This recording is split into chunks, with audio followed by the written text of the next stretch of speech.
If you have an incomplete spinal cord injury, you may have very specific spasm patterns that happen in your body.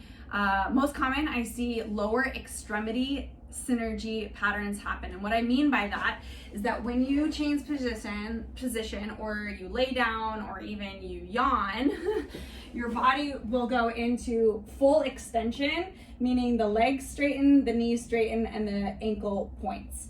Or you may go into full flexion where the foot flexes, the knee flexes, and the hip flexes. So I call that triple extension and triple flexion. That's what we mean by synergy patterns, in that the three joints move in a predictable pattern all at the same time, all in the same direction. So it's triple extension or triple flexion, but not two of one and one of the other, or any sort of combination of that. These movement patterns are good because it means there is something happening, there is communication happening, there is muscle firing. But like I said, they are reflexes, and so they're not under your conscious and voluntary control. Synergistic spasms and movement patterns can be really frustrating to work with when you're trying to do exercises like bridging or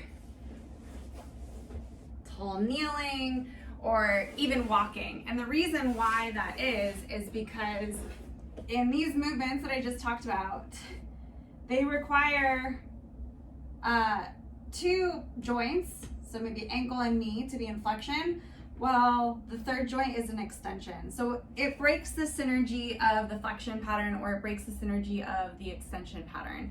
If you are trying to work through your synergistic patterns, trying to get more bridging, or like I said, tall kneeling, walking, smoother walking, then you need to be conscious about these synergistic relationships so that you can start overriding the reflex with more voluntary control. So for example, when you're in your bridge, make sure that you're thinking about pulling the heels in towards your sit bones. That will create a flexion pattern in the knee. But then as you bridge your hips up, you'll still be able to hold the extension in the hip joint.